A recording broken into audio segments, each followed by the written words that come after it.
प्राण प्रतिष्ठा का पावन दिन सिर्फ कुछ घंटे बचे हैं। रामलला भव्य जन्मस्थान मंदिर में विराजमान होने वाले हैं। हमारे साथ सदगुरु रितेश्वर महाराज जी हैं। महाराज जी, बहुत बहुत स्वागत रिपब्लिक भारत पर आने के लिए। मैं आज सरयू के किनारे प्रभु श्री राम के चरणों में समर्पण की बात करते हुए आपसे पूछूंगी।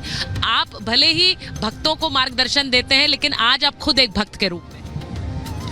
आज मैं भगवान श्री राम का एक अकिंचन भक्त के रूप में माता सरयू के तट पर, मेरे आँखों में भी एक तो आनंद के अश्रु हैं और थोड़े से वो दुख के हैं जिन्होंने बलिदान दिया है, उनको भी याद कर रहा हूँ।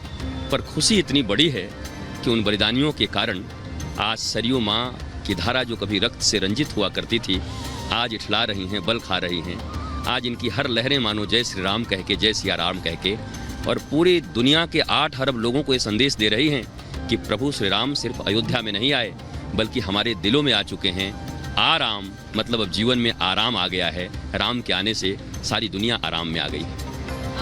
महाराज जी, जब यहाँ भक्त आते हैं तो वो प्रभु श्री राम के मायने भी जानना चाहते हैं। हर घर में राम पूजा होती है, हर घर में राम से जुड़ी कहानियाँ बच्चों को सुनाई जाती हैं, लेकिन राम के मायने आपके लिए क्या, और आप भक्तों को कैसे समझाएंगे राम क्या है? देखिए, भगवान श्री राम भगवान हैं, ईश्वर हैं, पर आए तो मनुष्य के रूप में। और जब मनुष्य के रूप में आए तो उन्होंने कहीं भी अपनी भागवतता को प्रकट नहीं किया। एक समुद्र के ऊपर पुल बांधना हो, जिसमें उन्होंने बानरों की सहायता ली, भक्तों की सहायता ली। ताजमहल को लोग प्रेम का प्रतीक कहते हैं, लेकिन वो कैसा प्रेम का प्रतीक है जहाँ लोगों के हाथ काट दिए गए थे, और जिसके प्रेम के लिए बनाया गया था उसके बाद भी शारीरिक पूर्ति के लिए और विवाह कर लिए गए थे। परंतु एक श्री राम है, एक पत्नी व्रता, जिन्होंने उस काल में समुद्र के ऊपर पुल बांधकर अपनी प्रिया वैदेही को लेने चले गए।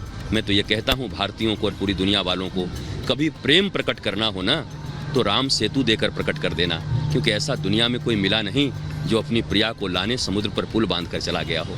तो मैं अपने राम को भगवान के रूप में तो देखता हूँ, परंतु मनुष्यों के नायक के रूप में देखता हूँ, जो एक सुपर हीरो जिसको कहते हैं, जो ये बताते हैं मर्यादा में रहते हुए अपनी ज़िंदगी में धर्म, अर्थ, काम, मोक्ष, ये चतुर्विध पुरुषार्थ हैं।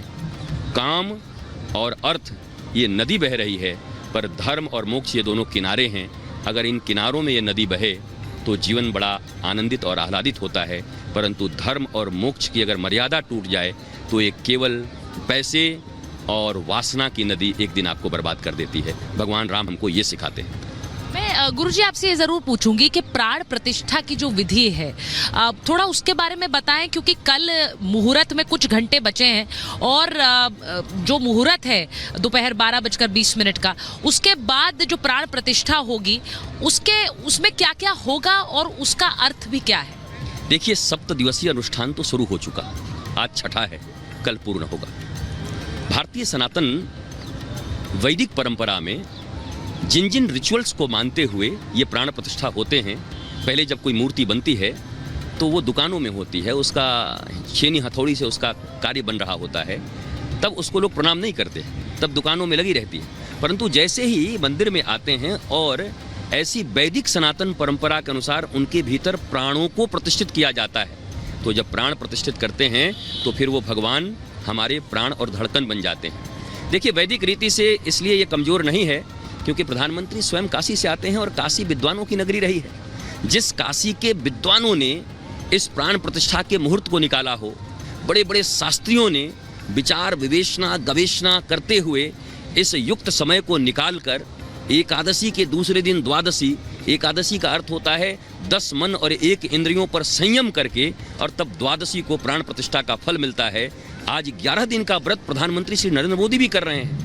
भारत के राष्ट्र के नायक हैं, जो ये आज के लोगों को ये बता रहे हैं, जिनको रिचुअल समझ के तुम त्यागते जा रहे हो। देखो, मैं भारत का प्रधानमंत्री होने के बाद भी मैं अपनी वैदिक नीतियों में रीतियों में कितना विश्वास करता हूँ। तन मन की पवित्रता और शुद्धि के लिए वो व्रत कर रहे हैं कि कल रामलला के सामने खड़े होकर के कह सकें कि प्रभु, हमसे जो बन पड़ा हमने आपके लिए किया है, आप मुझे आशीर्वाद दो। आपने बड़ी अच्छी बात कही। आपने कहा प्रधानमंत्री जिस तरह से 11 दिन का अनुष्ठान कर रहे हैं, अभी भी हम देख रहे हैं कि वो दक्षिण में अलग अलग मंदिरों में जा रहे हैं, वहाँ पूजा कर रहे हैं, अलग अलग अनुष्ठान रोज कर रहे हैं। आपको लगता है प्रधानमंत्री का जो एक पूरी दिनचर्या है वो एक भक्त की तरह एक प्रेरणा है कि ये भारतीय सनातन जो परंपरा है उसका असर क्या होता है, उसका भाव क्या है और उसको कैसे हमें भारतीय चेतना से जोड़े रखना है? देखिए, इस देश में सभी कहते हैं कि मैं भक्त हूं पर मैं दिखाऊंगा थोड़ी, पर प्रधानमंत्री ने यह कहा कि मैं छुपाऊंगा थोड़ी। अगर मैं भक्त हूं तो मैं एक राष्ट्र का प्रधानमंत्री हूं, प्रधान सेवक हूं। मैं जो करता हूं मेरे देशवासियों के सामने होना चाहिए और जो प्रेरणादायक चीज़ें मैं अपनी प्राचीन परंपराओं से लेकर के शक्ति संपन्न हो रहा हूं, वो शक्ति संपन्न होने की परंपराएं मेरे देश के नौजवानों को और देश के नागरिकों को भी जानने का अधिकार है।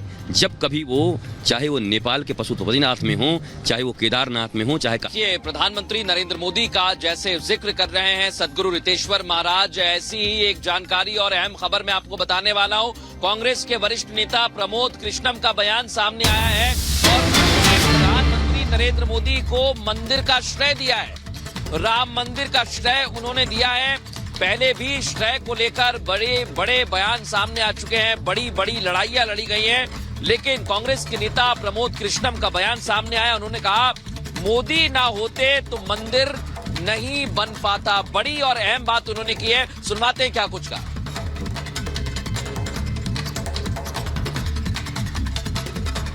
मैं राम मंदिर का निर्माण और राम मंदिर के इस प्राण प्रतिष्ठा के शुभ दिन का जो श्रेय है वो सर्वाधिक नरेंद्र मोदी को देना चाहता हूँ। राम को के निमंत्रण को ठुकराने का मतलब है कि भारतीय संस्कृति और सभ्यता का अपमान करना।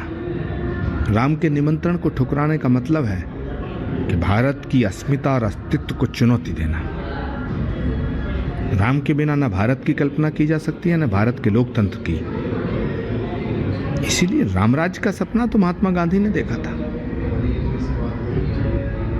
और कांग्रेस पार्टी जो महात्मा गांधी की पार्टी है वो राम विरोधी नहीं हो सकती।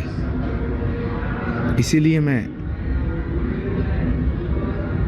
सभी विपक्षी दलों से ये निवेदन करना चाहता हूं कि आप भाजपा से लड़ो, राम से मत लड़ो। आप भाजपा से लड़ो, भारत से मत लड़ो। और कार सेवकपुरम पहुंचे उत्तर प्रदेश के उप मुख्यमंत्री केशव प्रसाद मौर्य।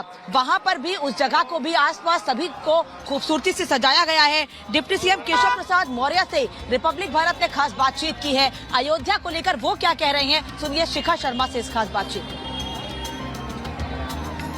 का है। हमारे साथ डिप्टी सीएम केशव प्रसाद मौर्य जी हैं, उनसे बात करते हैं। बहुत बहुत स्वागत है आपका रिपब्लिक भारत में। आज क्या कहेंगे, वो जो ऐतिहासिक पल है वो आने वाला है, कल प्राण प्रतिष्ठा रामलला की हो जाएगी। पूरे देश ही नहीं विदेश में उमंग और हर्षोल्लास का माहौल। हाँ, निश्चित तौर से भारत ही नहीं संपूर्ण विश्व इस समय राममय है और यह गौरवशाली क्षण बहुत लंबी लड़ाई के बाद, 500 साल की लड़ाई के बाद आया है। कल 22 जनवरी का बेसब्री से लोगों को इंतजार है, मुझे भी इंतजार है, क्योंकि भगवान श्री राम के चरणों